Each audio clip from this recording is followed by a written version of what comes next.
Good evening, Promise Talking Faith Walkers. Welcome to Tell Us About It Tuesday, where we are glorifying God by sharing the good works of his people. I'm your host, Katie Littles, and I am so glad you have joined us tonight. Our guest tonight is Minister Vanessa Battle, or Minister V, as she likes to be called. Minister V, welcome to Tell Us About It Tuesday. Hello, Minister Katie, and thank you so much for having me on. I really do appreciate it. Thank you. You are welcome. You are welcome. Minister Vanessa Battle is a licensed and ordained minister at Community Fellowship Christian Church, where she is part of the intercessory ministry.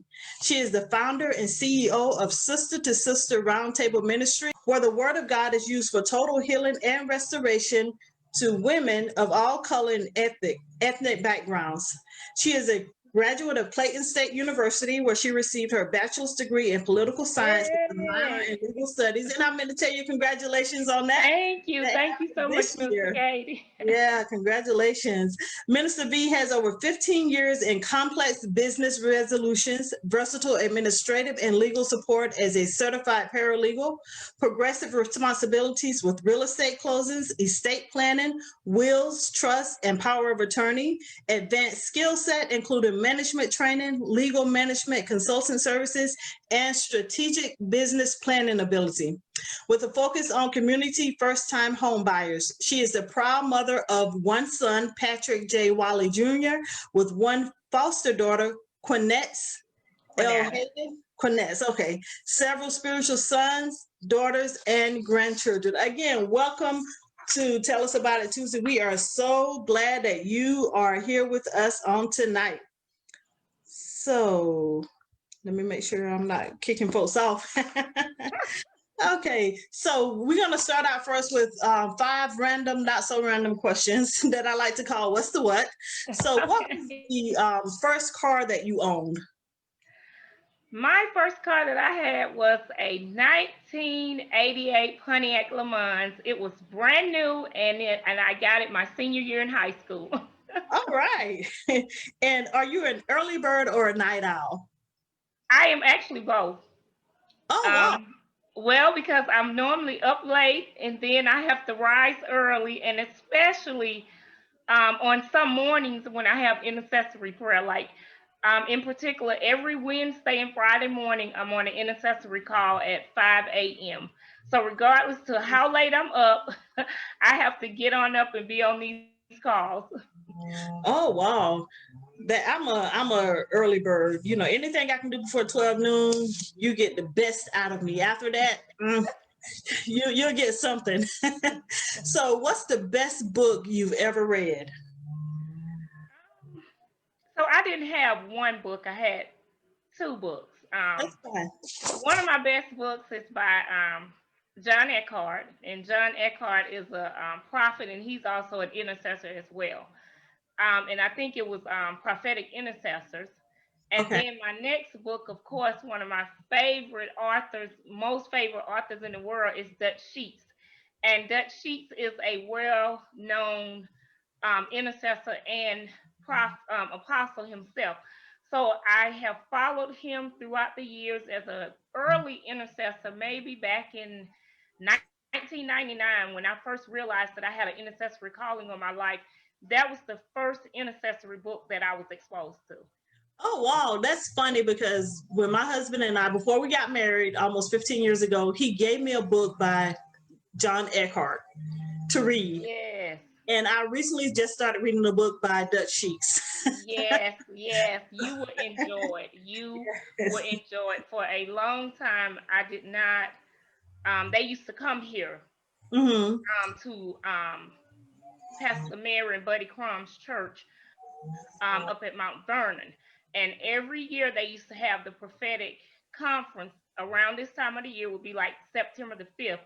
We never missed those conferences. And then we would always go to Colorado to Marilyn Hickey's World Prayer Center so that we could see them as well. So that's where I got to meet them personally. Okay, that's great. That's awesome. Yeah. Okay, what's your favorite tradition or holiday? Oh my, now everybody that know me, I believe, and y'all better write this down because this is gonna be a trivia for Christmas. But everybody that knows me, my favorite holiday is Christmas. Christmas. I am a Christmas girl. I love Christmas. Love Okay, it. that yeah, I think everybody like well, most people like Christmas. I better not say everybody. And what is your favorite Bible verse? Okay, so I have two really. So one of my favorite Bible verses is out of Genesis. I believe it's Genesis 1:26. When God created us in his image and in his likeness. Because I just love, love, love the fact that God created us. So that is one of my favorite Bible verses. And then my second Bible verse is out of Ezekiel, and that's 37:2. Can we, will these dry bones live? And especially now that we're in this season of COVID, I'm just in a place now where I feel like the Christians are in a place of dryness. So every day I'm prophesying in the spirit to these dry bones because I know that as believers and kingdom kids, we shall live and not die. All right, that's great. And I did not know that Genesis 1:26 is one of your favorite Bible verses. And thinking about when you did the Yeah. how great is that? You Wait, don't even have to study. You already. but Minister Katie, I don't know if you know how I just really took time though to really exegete that thing and broke it down. That's why, because I love, love, love Genesis 1 and And I 26 gotta tell you, because I enjoyed it. I took a lot of. Okay, so we are going to get into the meat um, of the interview. So you are a certified credit specialist. yes, that's A my second certified love. credit specialist do, and how did you get started doing it? Okay, so basically how I got started is most people know that I am a part of the Elite Realty team. And so with Elite Realty Group, I am one of their production managers, which means I pretty much train their staff, keep them abreast on all the regulations regarding tenant landlord.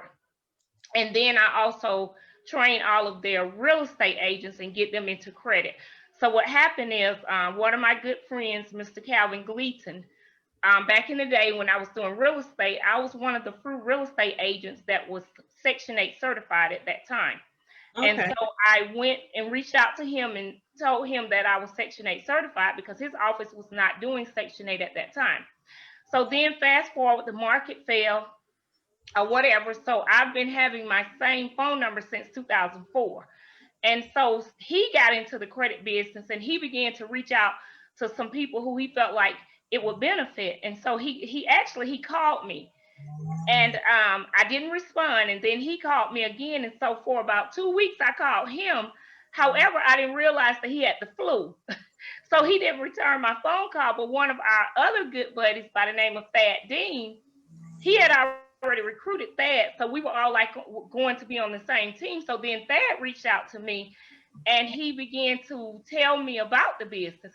And so what a lot of people don't know is that during that time I had already gone through a divorce.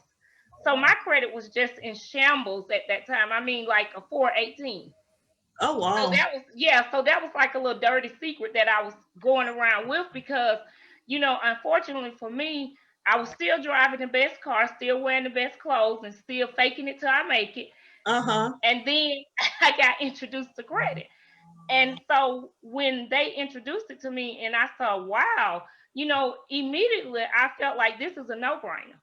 And then I just began to think about how many people it could help because this was in 2015. And remember, the market crashed like in 2008, but we still had numerous of people, and especially our Black people who had not recovered from that loss.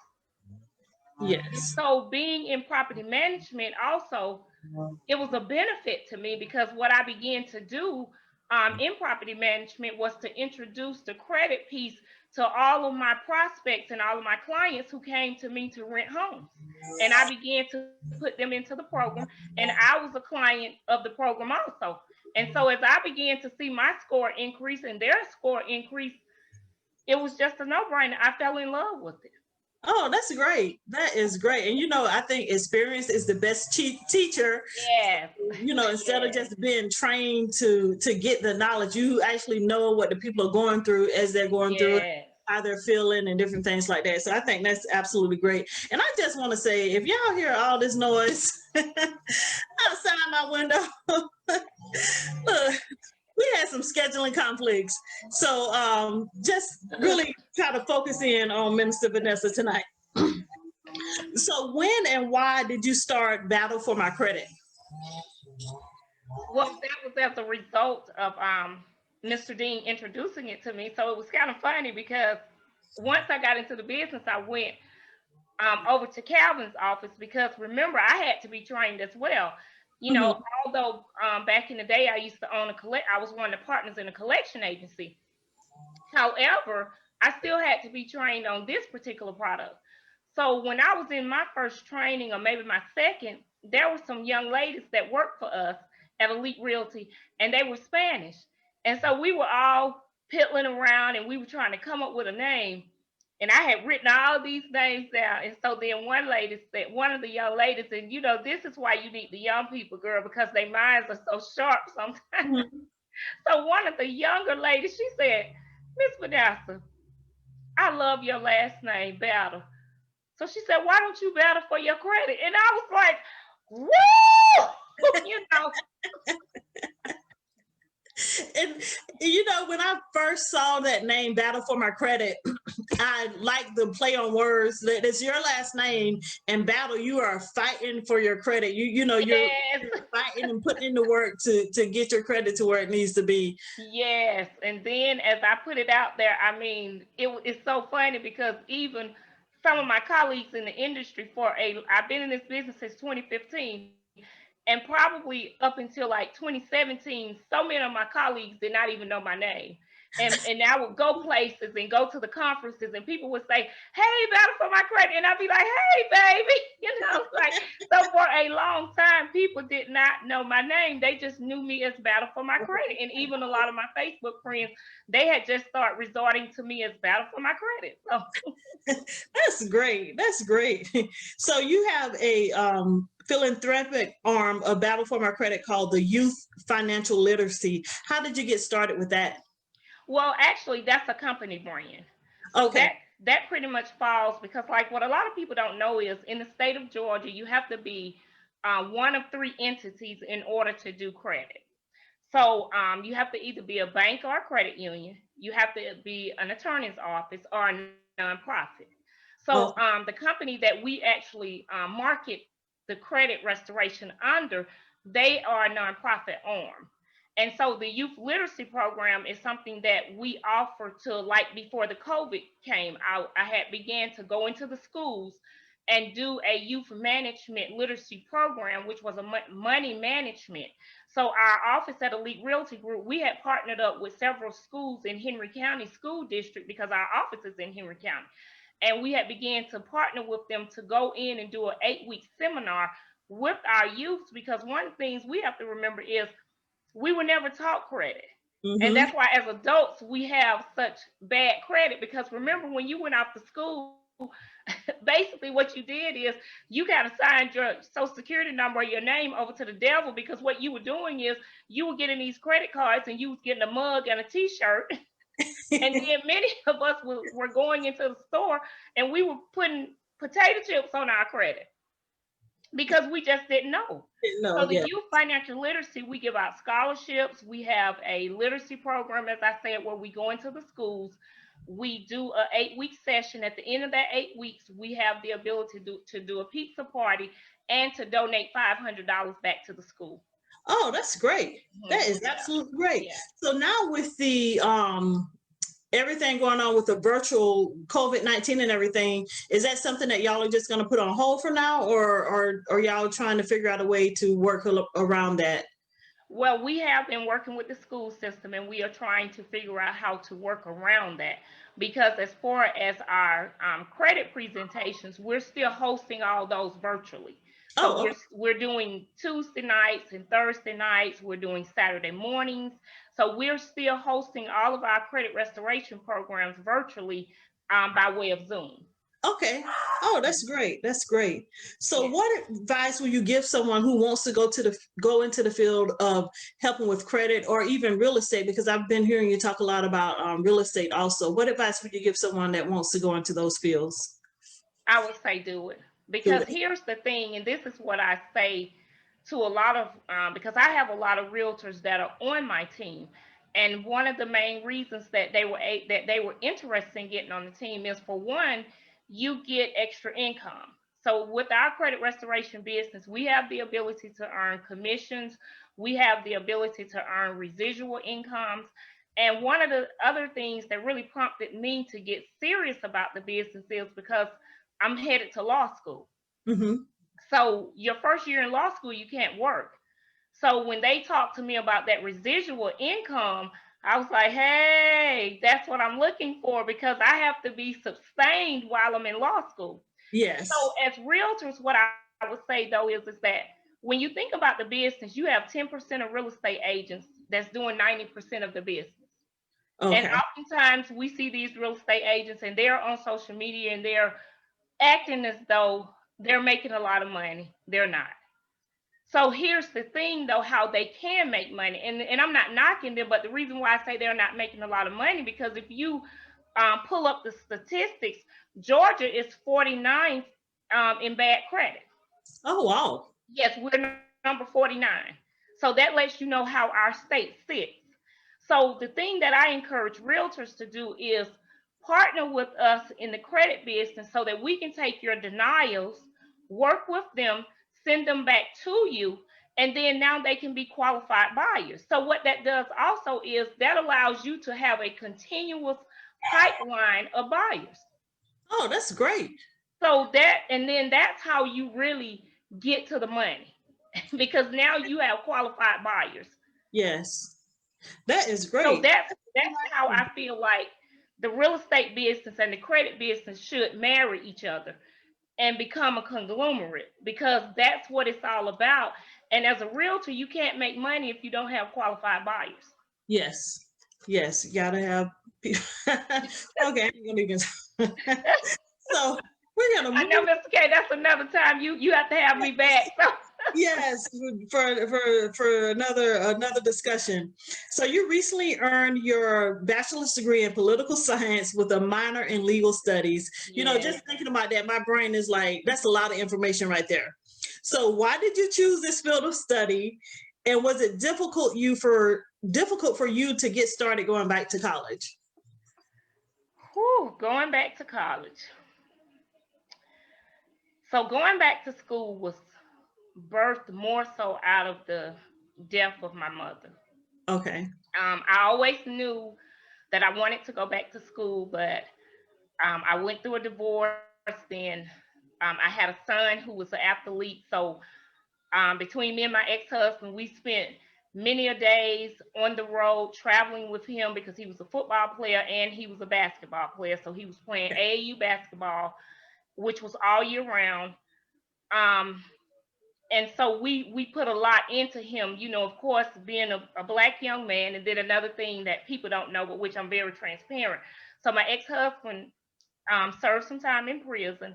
And as we know, the statistics tell us that if you have an incarcerated parent, then your child is going to be incarcerated. So I was more so in that place where I felt like that was going to be a lie and that my son would never see behind any bars. So I set out to keep him busy. And you know, and he wasn't just an athlete, because he did go to college on an academic and an athletic scholarship. But Okay. to kind of fast forward, school kind of took a back street because I wanted to make sure I get him set up. And then in between all of that, my mom became sick. So I became one of the major caregivers for my mom. So after her battle, and the Lord finally took her home. So at first she was having a hard time with me talking about law school and going back to school. She couldn't fathom that. And she would always say, girl, as smart as you is, just go get a damn job. You know, that was how my mom, you had to know her. She was a real mother. Yeah. And so during her sickness, we continued to talk about it. And so when she was in her final stages, she finally looked at me one day and she said, "Come here." Well, we had taken communion because every time I would go see her, we would have communion. So she looked at me that day, and I could tell that something was different about how she looked at me. And I was already sitting in the room with her, but she wanted me to come closer to her bed. Mm-hmm. So then she finally said, "Well, you know, if that's what you're going to do, then just make sure you go on and do it well." And so she said, "I can see you being an attorney because you always got some kind of argument that you and some you want to debate about." So we kind of laughed about it. And so once she transitioned, I went on and because I had not finished my associates. So I went to Shorter University, completed my associates. And actually, because I was in ministry, I didn't think that I was going to get into politics. My associate's degree is in human services because Okay. Christian counseling. So I was looking to go forth and to do a master's in Christian counseling and get certified and open a center. But in the midst of that, I was away one time, my sister and I, because a lot of people don't know my sister and I have the same name. She's Apostle Vanessa M. Battle, and I'm Minister Vanessa C. Battle. So I was actually ordained under her ministry, Newgate Church International. So she travels around the world. So as one of her intercessors and armor bearers, I used to travel with her all the time until school came. But when I first completed Shorter, we were away ministering somewhere, and there was a prophet there who gave us a word, because we always tell people that our name represents a double portion, Elijah and Elisha. Okay. So that's why we have the same name. But at any rate, he gave us both a prophetic word, and he told us that both of us, well, it's this guy named Lance Walnoff, and I don't know if a lot of people know him, but he has a book called The Seven Mountains. So Okay. in the Seven Mountains, it talks about one of the mountains is education, one is government, one is media. So just to give you a good one. But at any rate, he prophesied to both of us and told us that we would be in the governmental mountain, and she would be in the media mountain. So what she does a lot of documentaries. So what happened is, after that, I just kind of began to ask God, "What are you saying?" And so then I had the opportunity to meet one of our state representatives at that time. And so he's a pastor also. So he came behind that and he said, "Why are you doing human services?" He said, "No, you are an activist, and there are so many things that God has on the inside of you." He said, "You need to be getting more involved in politics." Um, so he talked to me about transferring over to Clayton State because I was going to be going to Leo University, who had the human services master and everything. So I was kind of a little fearful, to be honest, because I knew Clayton State was on a way larger level than what Shorter was, because Shorter catered toward adult learners. But at Clayton, when I went there, baby, they just threw me in population, like, "Come on here, girl." General population. Like, they did not care that I was like 45 years old. They was just like, "Come on here." So I was like, so I just went on and took 2 summer school classes to get myself acclimated. And then from there, I was preaching somewhere else and got another prophetic word about who I am in the Bible. So in the Bible, I'm Deborah. So of course, we know that Deborah was a prophet and a judge. And so we also know that what's natural is spiritual. So in order to me to get to the spiritual, I have to get to the natural. So even though I don't, well, I guess I do now because I'm a paralegal. In these last 2 years, I've spent more time doing real estate closings and working with some criminal defense attorneys. So I love it now. But the thing is, in order for me to get to a judge seat, I have to practice law for 7 years.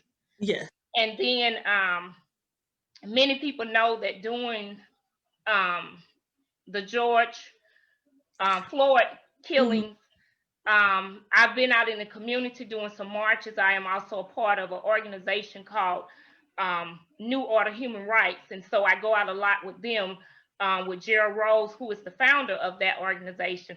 So it just kind of I was just kind of propelled or pushed on out into the community. And so like in the next 2 weeks, I'll be on another radio interview, and we will have some of our candidates on there that's running for elected positions, and we're going to have some questions for them. So that's kind of how I start getting on this political run. And then knowing that I needed to go to law school after being at Clayton State, they opened up the program with a minor. They didn't have that legal studies minor when I first went there. So that's kind of what pushed me on into 5 years that I never counted. So that minor took me over. And so now here I am preparing, to go to law school. I'm working on increasing my LSAT score, and I've applied to some law schools. Oh, wow, that's great. That is absolutely great. But like I said, when I read political science and a minor in legal studies, I'm like, that's just too much for for me. But so tell us about Sister to Sister Women's Roundtable Ministry. Okay, so that was birthed, actually, someone else gave it to me. I would always find myself being a point of contact because all of my friends and colleagues, they feel like I know everybody in the state of Georgia. They think I know all the big wigs. So anytime something happened, my phone is ringing. Hey, B, I got this situation, such and such, such. So what happened is one morning we were on a prayer call and we were just praying. And then one of the intercessors said to me, she said, what is sister to sister? So I said, I have no idea. And so she said, you need to write this down. And so sure enough, I wrote it down, and we began to pray about it. And then God began to download some things into me, and I began to talk. Because one thing about me, when God gives me something, I always get counsel. I believe in counsel because it's too many Christians running around here self-indulging themselves, self-promoting themselves. And so I don't want to be that person. So whenever God gives me something, I always need confirmation. Just like when I first knew that I was Deborah in the Bible, I needed some confirmation, and God began to confirm it. And even now I go places and I'm still getting confirmation. And all of my cars are Deborah. They're either Deborah or Sheba. My Mercedes that got totaled, she was Sheba. So now my new car is Deborah. But so I got some confirmation, and again, we birthed it in prayer, and then God allowed me to roll it out. And so as I rolled it out, and the women started to come, and the women started to contact me, and so I began to partner with one of my intercessors, and her name is Dee. So Dee and I partnered, Miss Dee, we partner because she has a domestic violence ministry. Well, she has a nonprofit, and so she partnered with me in my ministry because she get a lot of women that come. And so we come on Saturdays, and it's just very casual. We do have an actual round table. And for my religious people, I'm sorry, but yes, we do wine. We call it Wine Down Saturday because we want those women that are coming, we need them to feel comfortable. Mm-hmm. And a lot of times we have wine and cheese and some hors d'oeuvres, and it's a private setting. So that's one of the reasons we don't go live on Facebook, because it's major deliverance that takes place in those meetings. Okay. So what I also do is I seek out different women entrepreneurs to come in and talk to these women so that they can encourage them, because a lot of these women have businesses, they have babies in their bellies that just need to be birthed. Yes. And they know that somebody believes in what they have in spite of what they've been through. Yes. And I know how that is because I know how it was when I went through my divorce. And a lot of my family and friends don't know that when I first went through my divorce, I had taken my son Patrick to his godparents' house, and even though I had family, I was just that type of person. I was sleeping in my car for a while until my brother, one of my older brothers, found out about it. So it's a lot that we as women go through. But what we forget sometimes when we're going through is that we need to reach back and pull up that next woman. and not look down on them, because it's so much that as Black women that we have to go through, and we have to conquer those things. And so, you know, I felt like because there's so much in my life that I have conquered to get to this place that I'm at, that I have to give back. You know, I have to pay it forward and be able to reach back and pull those women up and bring them forward. Yes, that is absolutely great. That is great. So if there's someone that would like to become a part of the Sister to Sister Roundtable, if someone is like some of the women that you mentioned that are going through hard times and they just know that they need some type of outlet, how can they get in contact with you? Or during this time, has any of that changed as far as how women get in contact with you? Well, no, as I was telling you when we were offline, I probably have to go back and repent, because I do still have intercessory prayer on Friday mornings. I'm praying with some intercessors, some prophets, some apostles. So we still have that. However, I did kind of slow back because I wasn't really sure what God was saying to me. But just 2 weeks ago, he began to speak to me again, because I have had a lot of women to go to my Eventbrite and reach out to me. So I've still been doing a lot of one-on-one counseling. However, starting this month, we're going to open it back up. But I haven't decided if we're going to do it through virtual or if we're going to actually go into a location.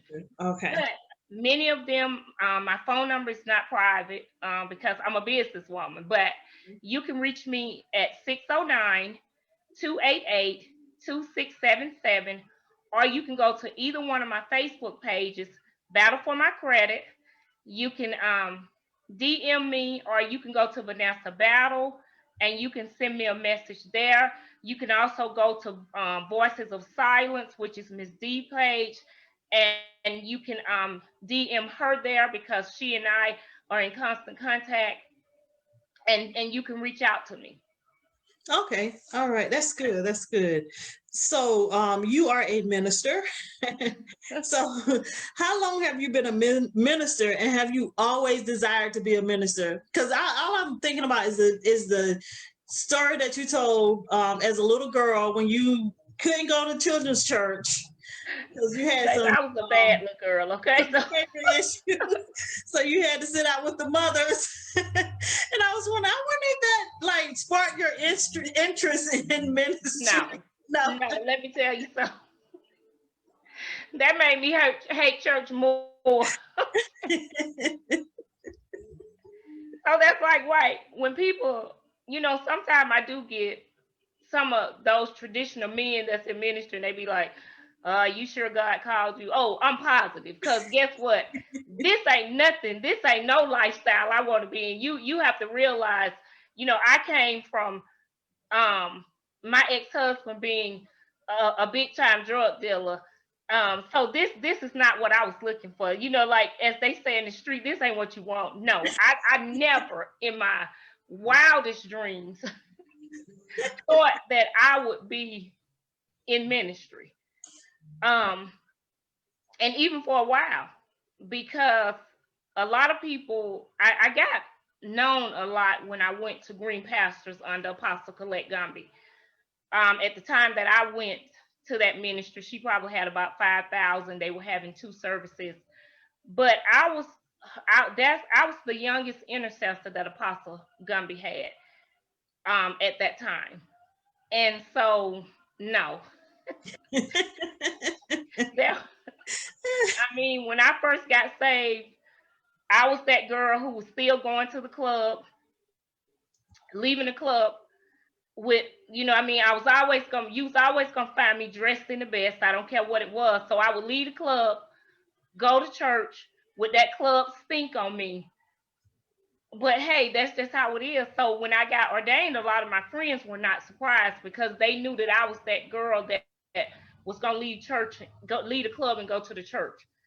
So even when I first knew that I had a calling on my life, I was still just out there partying and just doing me, because I'm that person that everybody want me to come to their party. The party don't start till I get there. So it was just like, no, what you mean? Like, you know, me and my people, we start partying on Thursday and then stop to Sunday nights, you know, and then be at work on Monday. So because I was a corporate girl, you know, even though my husband had his past, but I was a corporate girl.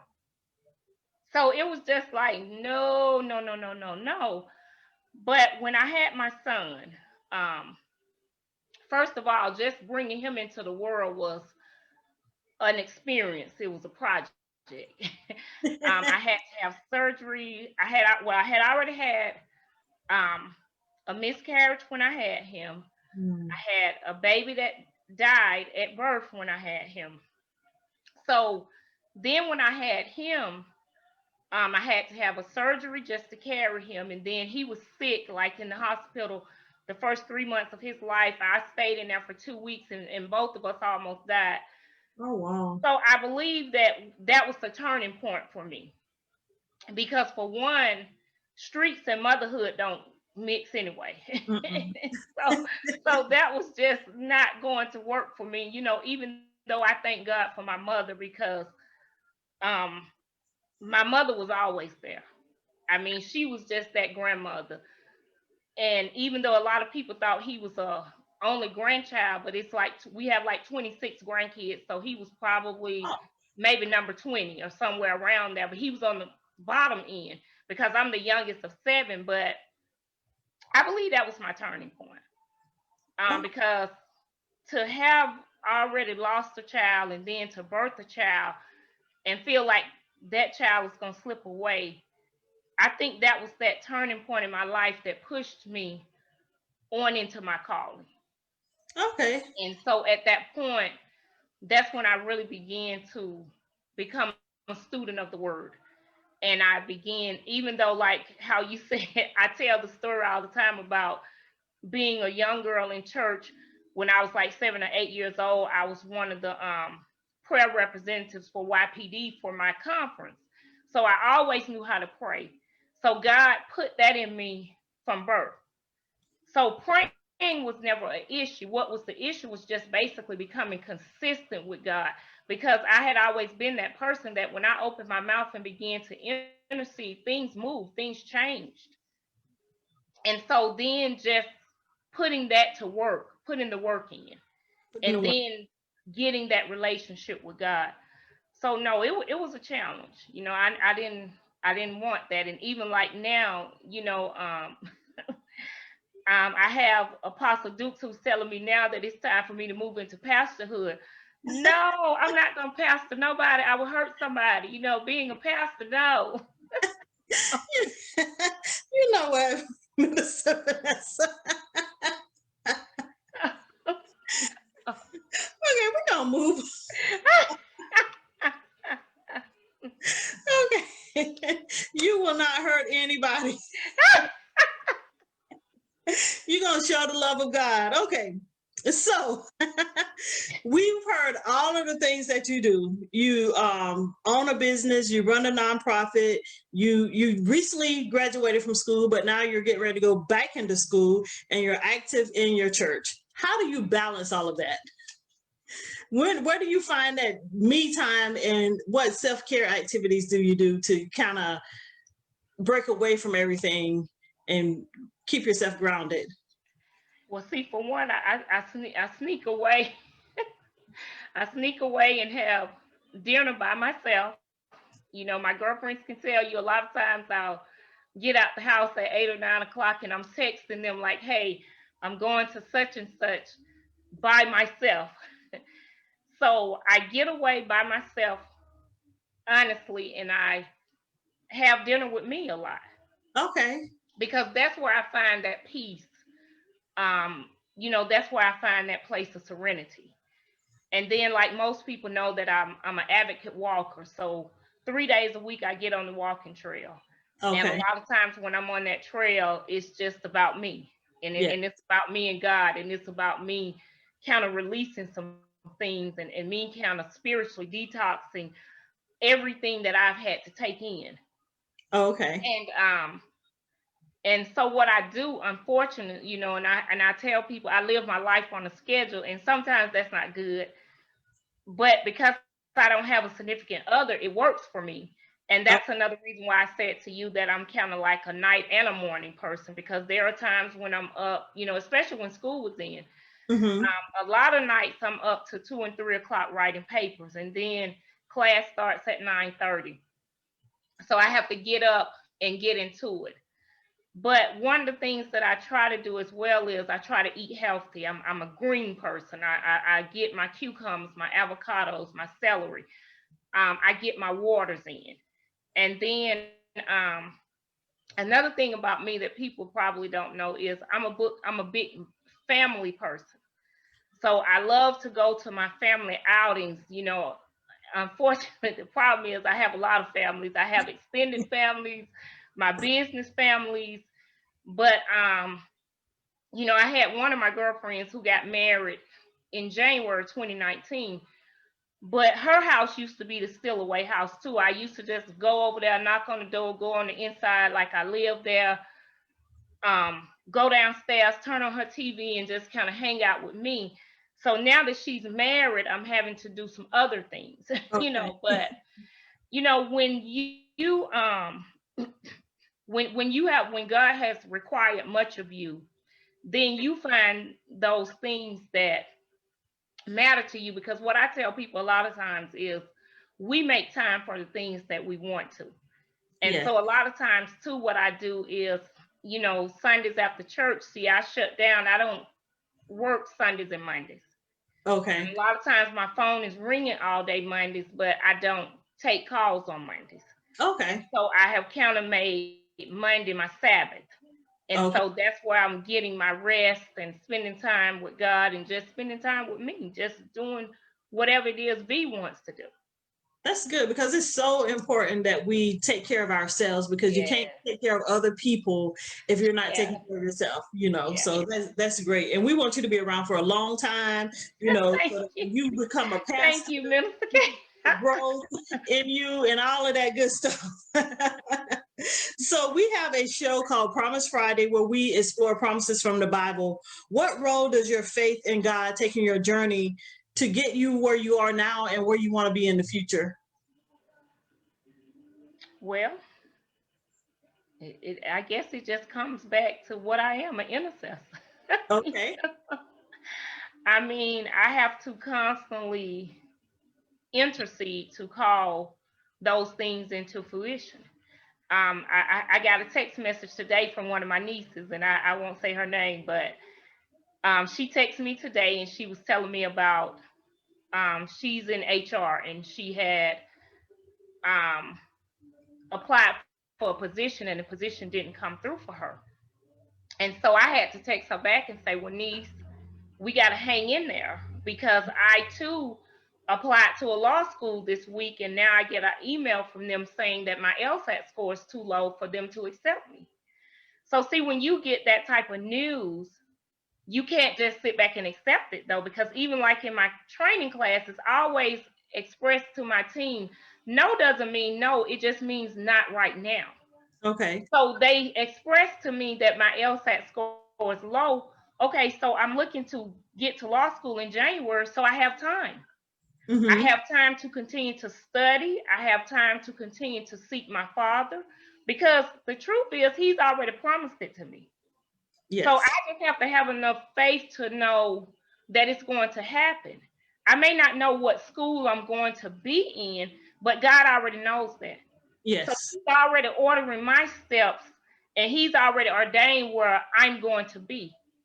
So for me, in the natural though, I have to continue to work hard. I have to continue to put the work in my LSAT and get my score up. And then once my score is up, God is definitely, but even if I don't get my score up, I still just believe that God is going to open that door and position me where he's already ordained me to be. Yes. So with the gift of intercession, which, you know, even though of course, you know, I have the gift of teaching too, but my strongest gift is intercession, because I love to pray. I love to intercede. I love to talk to our Father, and I love for him to speak back to me. So that's where my faith comes in, is just knowing that at the end of the day, God has already worked it out. And I Yes. got to know that, and I got to continue to speak it. Continue to Because speak. if we don't speak things, that's, I taught an intercessor class last night, and that's what I told them. Intercession is more so just going into God's word and holding him to what his word says. Because if we don't speak the word, then the word does not become manifested on this earth. Because remember, God's word has already manifested itself in the heavens, but Yeah. our job is to bring it from heaven to earth. And that's where, as Christians, we often fail at, because we don't understand that it's already been done, but we have to put the work in. We have to put the work in. Yes. And it's not always easy work. That's right. Not always an easy work. So tell us about two people who have been influential in your life. Now, Minister Katie, I put those two people down. Who did I put on there? You know what, Minister Vanessa? I saw your email, but I thought it was the original questionnaire, and I did not open it up. Okay, well, I will say this. I have to give kudos to my oldest brother, Sebastian, because he has always been there. And he's 13 years older than me, so he's more like a father to me than an oldest brother. And like me being the youngest in my family, sometimes my siblings feel like he allows me to get away with things, but he really doesn't. My brother is harder on me than he is his kids. Oh, wow. And and I can understand why, because everything that I do in life, I share with him, and I let him know what I want to do and how I want to do. So he has become one of my biggest cheerleaders. He does encourage me to continue to fight the good fight of faith. He continues to encourage me to go and do the things that I do. And then I would have to say my oldest sister on my dad's side, Apostle Vanessa, because I can remember doing final exams during Christmas. It was hard. I had 5 classes, and of course doing everything else I'm doing. And in one of my classes, I think that final exam lasted every bit of 2 hours. Wow. And I can remember leaving out that class and tears just running, streaming down my face. And as soon as I got out of that building, the first thing I did was called her. And as soon as she answered the phone, I was already crying. And she was like, baby, baby. And so you have to know her too, because she is an educator. She has 2 doctorates. So as my older sister, that's kind of like a hard, that's like a hard road to travel to follow in her footsteps. And so early on in ministry, when I traveled with her, I went through that though, because a lot of people already knew her because she had been in ministry much longer than me. And so a lot of people expected me to be who she was. And at first I tried to be that. And then I had a breakdown and God had to deal with me. And it's not nothing that she caused, but when she and I came together and talked about it, she had to set me free and say, baby, you got to be who you are. Yes.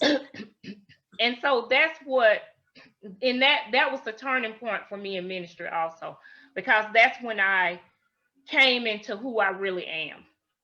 So she has been very, very instrumental to me. And then another person who, of course, my mom, and she has passed away, but then also my goddad, he passed away in May.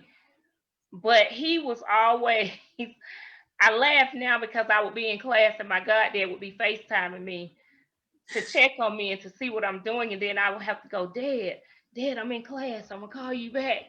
Because he was like 80 something, and once he learned how to FaceTime, it was on and popping, because he would just FaceTime you anytime. And so, I have to be honest, and a lot of people don't know, but I'm still somewhat grieving, because it's been 8 or 9 years since my mom passed, but him being my goddad, and he was a high school coach, so he retired from the school system. I never thought that he would leave me this soon. You know, when I got my first degree, my mom had already passed, and I cried during the whole graduation. So now I think about him, and I'm not sure how law school graduation is going to be, because I always pictured him being out there for me, because he has always encouraged me to do the things that I'm doing. And then my son, you know, my son is always joking with me about being an old lady, but at the same time, he always tells me that, you know, he's proud of me and that I'm a good mom.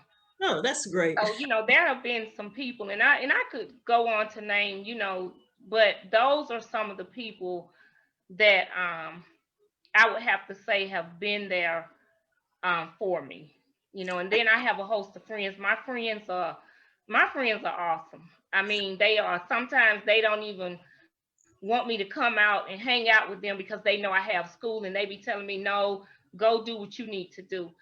So it's been a lot of people along this journey who I have to tip my hat off to, because, you know, just like you can remember, Minister Katie, when I got ordained at Community, I had over 30 some people there, and I told you guys, hey, this is my village. Yes. You know, and one person that I did leave out that I do want to mention, because this is rare, but my aunt on my ex-husband's side, Auntie Sookie, anytime I go speak, preach, or anywhere, she's there. And she's, I don't consider her my in-law, because she has been with me through thick and thin. And I guess I've been in that family, my son is be 28, so I've been in that family over 30 years. And no matter where we go or what we do, she always say, this is my niece. And, you know, and she loved me and entrusts me so much that her son passed this year, and I eulogized him. So, you know, I think sometimes, you know, when we go through divorces and stuff, we feel like we have to divorce the family, but that family has been there for me, just like my own family. So, you know, those are just some people who have believed in me down through the years and have just been there. And when I pick up the phone and say, can you, it's always yes. That's awesome. We all need people. Yeah. all need people. all need people. But that is so great. Well, Minister V, I have enjoyed interviewing you tonight. You have given us a lot of good information. And you guys can connect with her at Battle for My Credit on Facebook and Instagram. And also her email account is battleformycredit@gmail.com. I'm trying to do it from memory. Website is battleformycredit.com. Everything, Battle for My Credit. So connect with her, and definitely keep her in your prayers as she continues to move forth, especially that, you know, when God wants to elevate her, that she'll just be like, okay, God, I'm gone. I'm just going to go out with you, Lord. But thank you so much for being here tonight. I have really, really enjoyed this, interviewing you tonight. And guys, that's all we have for tonight, but we will be back here on Friday for Promise Friday at 10 a.m. And then we will be back next Tuesday with another great person of God. I know who it is. I was like, oh, I can't remember her name, but I do know who it is. And I want to thank you all. And just to put this out there, if you know anyone that you would like to see featured on Tell Us About It Tuesday, please inbox me here on the God's Promises Are For Me page, and then I'll take them through our vetting process and see what we can do to get them on. But I want to thank you all for joining. Have a great evening, and I will see you on Friday. All right. Thank you so much, Minister Katie. Blessings.